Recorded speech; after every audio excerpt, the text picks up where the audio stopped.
Just hours ago, Princess Catherine broke down in tears as she revealed a devastating truth about her youngest son, Prince Louis. Once the brightest spark in the royal family, Louis fell silent, withdrawn, and broken, his smile vanishing without warning. But what shattered Catherine the most was the painful confession he whispered after days of silence. In a single sentence, he exposed months of hidden heartbreak. What happened behind palace walls left even William speechless. The sudden shift. Prince Louis, just 6 years old, had always been the cheerful spark within Adelaide Cottage.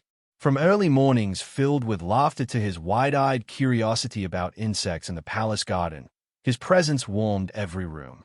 The youngest child of Princess Catherine and Prince William was known for chasing ducks, climbing onto Catherine's lap during briefings, and declaring on a Tuesday breakfast that he'd grow up to become a dinosaur expert. But by late January 2024, something shifted. The sparkle dimmed. His once vibrant giggles were replaced by haunting silence. At first, it was easy to dismiss. A missed meal here, a skipped game there. But then, Prince George, age 10, noticed Louis no longer joined him in the garden. Princess Charlotte, age 8, begged Louis to be the dragon in their usual game, only to see him turn away and stare blankly at the window. Meals returned uneaten. His famous curiosity faded. He stopped asking about flowers or organizing meetings for his stuffed animals. By mid-February, the change was impossible to ignore. William assumed it was tied to Catherine's recent cancer battle. He's just worried about Mommy, he told staff. Catherine, however, felt it ran deeper. Even with her recovery in March 2024, Louis remained distant, retreating further from joy. Teachers at Lamrook School quietly expressed concern. Louis was speaking less, engaging less. Staff described moments of finding him sitting alone, whispering to himself, or simply staring ahead as if lost in thoughts far too heavy for a child his age. The laughter that once filled their home had vanished without explanation. The emotional temperature inside the home dropped. Catherine watched the boy who used to burst into her office without knocking now hide behind doorways. The boy who used to race his father down the halls now barely walked with him. A shadow had replaced their sunshine. And though the family spoke often, the truth of Louis' silence remained a mystery. A sense of dread began to quietly build in the background of royal life, as if everyone sensed something truly terrible was coming, but no one could name it yet. And then, without warning, the quiet sadness erupted into panic. What had begun as emotional distance transformed overnight into a physical emergency. On a cold Tuesday morning in April, their worst fears would become horrifyingly real. It was just after 7 a.m. when Princess Catherine stepped into her youngest son's room. The morning light streamed through the lace curtains of Adelaide Cottage, but the scene before her was anything but peaceful. Louis lay curled tightly under the blankets, trembling violently despite the warmth of the room. His skin radiated heat, his eyes half open but unfocused. Catherine called for William, her voice calm on the surface but shaking underneath. Within seconds, William appeared, his face turning pale as he touched his son's burning forehead. Louis wasn't responding. 6-year-old Louis, who once danced in puddles and ran barefoot through the grass, was barely breathing properly. Catherine wrapped him in a blanket while William carried him down the stairs, issuing quiet but firm instructions to the security team. Emergency protocols were activated. At 7:14 a.m., palace officers cleared the roads. The family vehicles sped through Windsor, escorted by flashing lights, toward Frimley Park Hospital, where the emergency team had already been alerted. Catherine whispered to Louis the entire way. "Stay with me, darling. Just stay with me." Doctors rushed to stabilize the boy. Machines surrounded his small frame as his heart rate spiked and his temperature soared past 40 degrees Celsius. 104 degrees Fahrenheit. William and Catherine stood helplessly outside the trauma bay, bombarded by medical questions they didn't have answers to. How long had he been ill? Was there any recent infection? Were there any prior signs? Neither could speak. Catherine clutched William's hand with frozen fingers as nurses moved frantically. "We are doing everything we can," the head doctor said. But the look in his eyes revealed the weight of uncertainty. Hours passed in unbearable silence. No diagnosis, no progress, no clarity. Catherine's body trembled under the weight of not knowing, her mind returning again and again to those recent quiet moments, each one now flashing red. She thought of his untouched pancakes, his withdrawn stare, and that one night she'd found him crying alone. Now her worst nightmare was playing out in real time. The laughter that once echoed through their cottage now felt like a memory from another lifetime. But even Catherine's calm exterior had its limits. After nearly 12 hours without answers, a simple update from a nurse we still don't know yet became the moment everything inside her broke. The corridor outside the pediatric ICU felt colder than any royal chamber Catherine had ever stood in.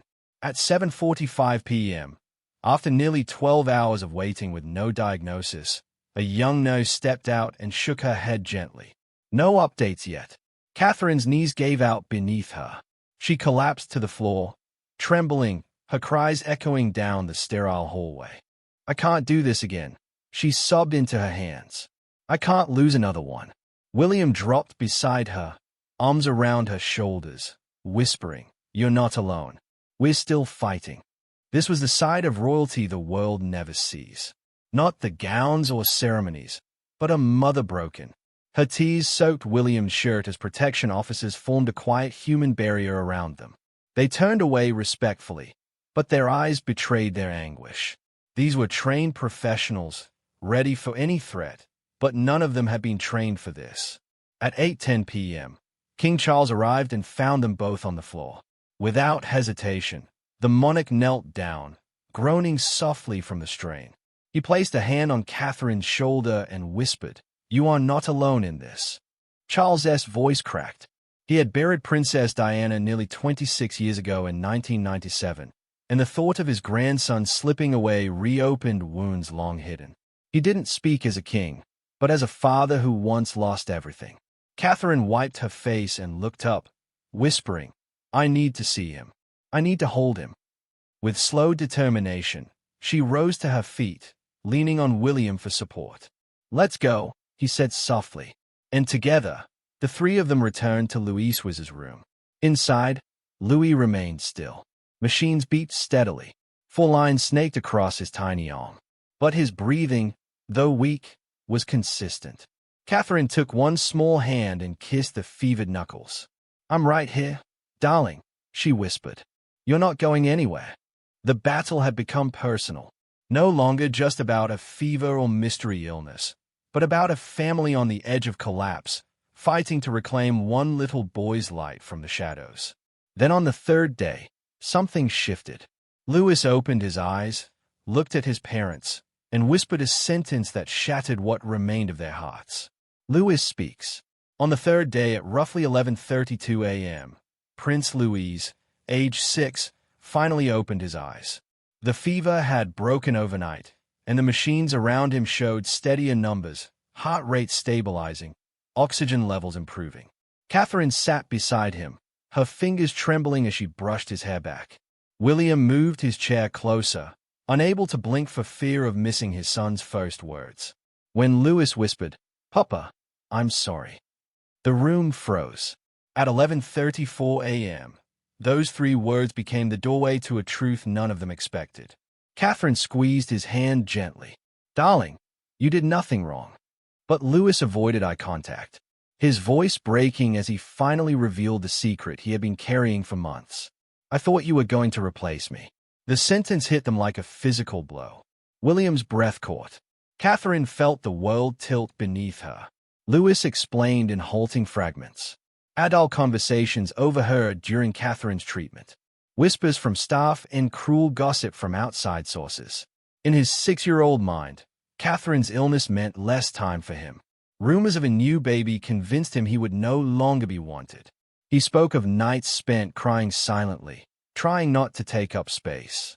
He described pretending not to be hungry so no one would waste food on him. He talked about hiding behind doors, listening to footsteps. Terrified Catherine wouldn't come into his room anymore. Every special word he used, new baby, replace, forgotten, cut deeper than any medical diagnosis. It wasn't sickness that had consumed him. It was fear, a fear he had carried alone since January 2024. Through Catherine's 8-week treatment, through recovery, through school days where he couldn't focus because he believed he was becoming invisible. William stood abruptly, tears burning his eyes, and went to the window. The guilt was a physical force pressing down on him. Catherine leaned closer to Lewis. "No baby is coming," she whispered. "You are not replaceable. You are our Louis. Nothing changes that. Not today. Not in 10 years. Not ever." Louis's face crumpled as he whispered, "Promise." William rushed back to the bed, pulled his son carefully into his arms despite the wires. "With every part of me," he said, "you will always belong with us." Lewis's confession didn't just break their hearts. It rewired them. The guilt that crashed over Catherine and William in that hospital room reshaped everything they believed about themselves as parents. But heartbreak was only the beginning. Reflection came next, and with it the crushing realization of how badly they had missed the signs. Catherine and William's guilt. That night at 9:56 p.m., long after Lewis had fallen asleep, Catherine and William sat together in the small family lounge near the ICU. Exhaustion had carved shadows under their eyes. For the first time in months, they spoke openly about every signal they had ignored. Catherine replayed the moments. Louis refusing breakfast in February. His tears in the library the nights he woke screaming. "I thought it was my illness hurting him," she whispered. "I didn't know he thought I was leaving him permanently." The guilt clung to her like a weight. William admitted he had dismissed too much. He had assumed Lewis's withdrawal was temporary sadness, part of the family's emotional recovery after Catherine's diagnosis, but he was telling us in every way he could. William said, "We just didn't listen." He listed each missed sign, the untouched meals on March 2nd, the statement from staff about Louis sitting motionless for 20 minutes, the refusal to play football on March 18th. Each memory now landed like a blow. He put his hands over his face and whispered, "I failed him." By 10:40 p.m., they had decided on drastic changes. Catherine instructed her team to clear her calendar for 3 months, canceling appearances scheduled for May to July 2024. "My children come first now," she said. William followed suit, reprioritizing commitments and adding buffers around every meeting. They contacted 2 child psychologists, scheduling sessions within 48 hours of Louis's discharge. The psychologists explained that children often create catastrophic interpretations of adult conversations. He believed a new baby meant losing his place. One expert said he wasn't misbehaving. He was grieving a family he thought he was losing. Their guilt, though painful, became fuel for transformation. They implemented nightly check-in circles, private family conversations where each child shares something about their day. Catherine restructured mornings so she could personally wake each child. William added solo outings with each child every week, ensuring none of them felt unseen. The vow was unspoken but absolute. Never again would silence go unnoticed. Never again would fear grow in their home without being named. Yet, while their guilt reshaped them as parents, the emotional fallout had spread further than they realized. Lewis wasn't the only child wounded by his fear. In the bedrooms and hallways of Adelaide Cottage, 2 other young hearts were quietly breaking, confused, abandoned, and desperate for answers. The siblings' pain for Princess Charlotte, aged 8. The change began in early March 2024. She had prepared an elaborate tea party. Tiny cups, stuffed animals, a carefully chosen dress for Louis Teddy Bear. She knocked on his door at 4:12 p.m. hopeful. But Louis didn't come. He didn't even answer. Charlotte sat on the carpet for 17 minutes waiting. When she finally walked away, she carried his empty teacup with her, tears slipping silently down her cheeks. Prince George, at 10 years old, tried a different approach. He challenged Louis to a football match on March 25th, offering to let him score 3 goals. Louis shook his head. George built a massive fort in the playroom. Blankets, chairs, cushions, even fairy lights borrowed from the Christmas box. "It reaches the ceiling, Lou," he announced. Still, Louis only whispered, "I don't feel like it." For an older brother used to Louis's boundless energy, the rejection felt like losing a teammate, a friend, a shadow that had always followed him. By late March, both siblings were openly distressed. Charlotte asked a nanny, "Does Louis not love me anymore?" George, trying to be brave, responded, "He still does. He must." Though even he sounded unsure. The palace staff recorded a moment on April 2nd where the two siblings hugged in the hallway. Charlotte crying, George wiping his eyes quickly, trying to be the strong one. They missed the brother who used to roar like dinosaurs at breakfast, chase them through the garden, and laugh so loudly the staff downstairs heard him. When William and Catherine realized the extent of the siblings' pain, they acted immediately. They explained gently that Louis wasn't ignoring them. He was hurting in ways he didn't know how to express. Once Louis began recovering, they arranged sibling-only playtimes. On Louis' second day of recovery, Charlotte sat beside his hospital bed, reading him her favorite story. On the third day, George brought a small football and rolled it gently toward Louis. Louis didn't kick it hard, just a soft tap, but to George, it felt like a miracle. Slowly, the three children began rebuilding the bond that had seemed broken. But healing wasn't only happening within the children. Outside Louise's hospital room, a steady presence arrived each day, one who carried decades of royal experience, deep paternal regret, and a grandfather's fierce devotion. His role would quietly become the anchor the family desperately needed. King Charles steps in. On the fifth day of Prince Louis's hospitalization, King Charles III arrived at St. Mary's Hospital just after 8 a.m., accompanied by minimal security. He requested no special reception, only a chair near his grandson's room and a quiet moment with his family. William and Catherine, emotionally depleted, embraced him without words. The presence of the king was more than ceremonial. It was deeply human. For Charles, who had missed so many moments with William and Harry in their early years, this was a rare chance to step in, not as monarch, but as grandfather. Charles visited daily from April 3rd to April 10th, always bringing something personal. One day, a worn Beatrix Potter book William had loved. Another day, a polished river stone from Birkhall engraved with Louis's initials. On April 7th, he brought a handwritten note. "Louis, you are never replaceable. You are a king in our eyes, always." These gestures, though small, stitched new threads of belonging in Louis's heart. Catherine later said it was Charles's quiet presence that softened the edges of their pain. In private conversations with Louis, Charles shared stories from his own childhood, the loneliness at Gordonstone, the pressure of expectations, and how he once feared his parents were too busy to notice him. Louis listened intently, connecting with a side of Charles the public rarely sees. "I wasn't always brave," Charles confessed, "but I always mattered, and so do you." That conversation, according to one staff member, was the turning point. From that day, Louis asked to see his grandfather every morning. Charles also supported William and Catherine practically. He cleared their duties for 2 weeks, offered to personally step in for the April 15th royal engagement, and coordinated with royal advisors to ensure no media intrusion reached the hospital. Behind palace walls, he reminded senior aides, "This is not a protocol issue. This is family." With King Charles's steady guidance and emotional ballast, the family found space to begin mending. As Louis's physical strength returned, the emotional healing slowly began. The boy who had once shrunk into silence began reaching out again with cautious hope and shy smiles. Recovery, though fragile, had begun. Small steps toward healing. By April 11th, 2024, the ward nurse noted that Louis had eaten his first full breakfast. 2 toast triangles, 3 strawberries, and a single cookie. It wasn't much, but to William and Catherine, it was everything. That afternoon, Charlotte visited again, and Louis accepted her invitation to a tea party, this time in his hospital room.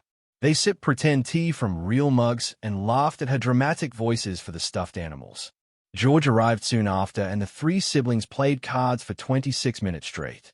The longest Louis had stayed engaged since his illness. Routine became the foundation of healing. Catherine created a morning ritual, reading aloud from a favorite book while sitting at Louise's bedside at 9 a.m. sharp.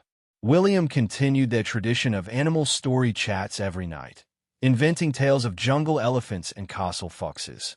By April 14th, Louis smiled freely again. When asked what he wanted to do once home, he replied, "I want to go to the garden and find clouds with George." Physical therapy was introduced gently. Louis began short walks down the corridor, flanked by his siblings with nurses cheering from behind the station. On April 17th, he played his first light football pass in the hospital courtyard, George calling it the comeback kick. Charlotte brought a journal and started documenting each new Louise moment. The staff nicknamed her the Little Royal Reporter. Even in their recovery, the siblings found ways to heal each other. Psychological support remained central. Weekly sessions continued via video call with a child psychologist based in Oxford, who helped Louis express lingering fears through drawings and play. The therapist praised the family's new openness. "You're building resilience through presence," she said during an April 20th session. William and Catherine committed to continuing therapy even after discharge, determined to protect the emotional gains made. As the hospital stay neared its end, a powerful shift occurred, not just in Louis, but in Catherine. She had watched her son disappear into shadows once. She would not allow it again. What began as maternal grief transformed into something stronger.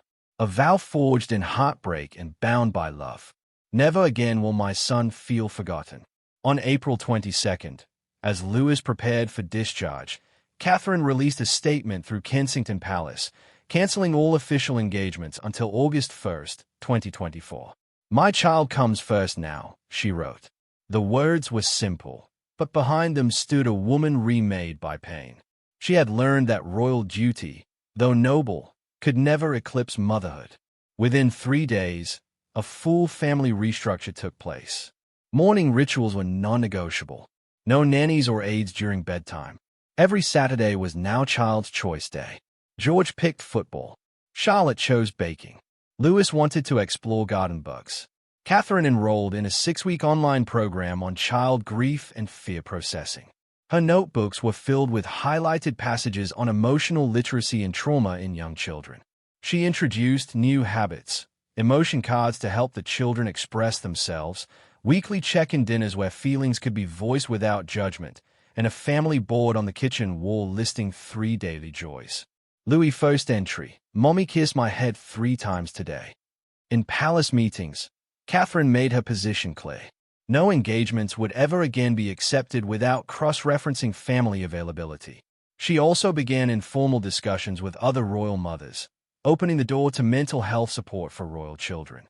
Privately, Charles praised her. "You've modernized motherhood in this monarchy." Publicly, she made no statement. Her actions were enough. And then, as if the universe acknowledged the family's transformation, a single moment arrived that reminded them joy was still possible. In the most ordinary of moments, one book, one question, one giggle. Everything they had feared, lost, suddenly returned, wrapped in the sound of a little boy's laughter. Louis laughs again. On April 24th, around 5:45 p.m., the family gathered in the sunroom of Adelaide Cottage. The windows were open, letting in the cool spring breeze. Catherine sat on the couch, sorting papers while William played quietly with Charlotte and George nearby. Louis wandered in with a book tucked under his arm. "Can we read the elephant book Grandpa gave me?" he asked, eyes bright. Catherine looked up, stunned. William froze, then smiled. "Of course," he said, his voice thick with emotion. He pulled Louis onto his lap and opened the worn book. King Charles's gift from Birkhall. As William read the familiar tale, Louis began to giggle at the silly voices. By the 3rd page, he was laughing so hard he nearly rolled off the sofa. Charlotte joined, snuggling next to them. George leaned on William's shoulder. Catherine reached over and took Louis's hand. "You are everything, my darling," she whispered. William kissed the top of his son's head, tears escaping silently. No camera captured the moment. No reporter chronicled it. But for that family, it was a royal milestone no coronation could rival. That night, the halls of Adelaide Cottage echoed with laughter again. Not just Louis', but all of theirs. The kind of laughter born from survival, stitched together by forgiveness, and held strong by love. The crisis had not vanished, but they had faced it, named it, and conquered its darkest threat, silence. Louis had been lost, but now he was home. From whispered fears to healing embraces, Prince Louis's emotional journey has shaken the royal family to its core. But through it all, Catherine's vow remains unshaken. Never again will her son feel forgotten. His laughter is slowly returning, his spirit rising again. Because love, not duty, now leads this family. In the end, it wasn't a royal title, but a mother's tearful promise that began to mend a heart no one realized was breaking.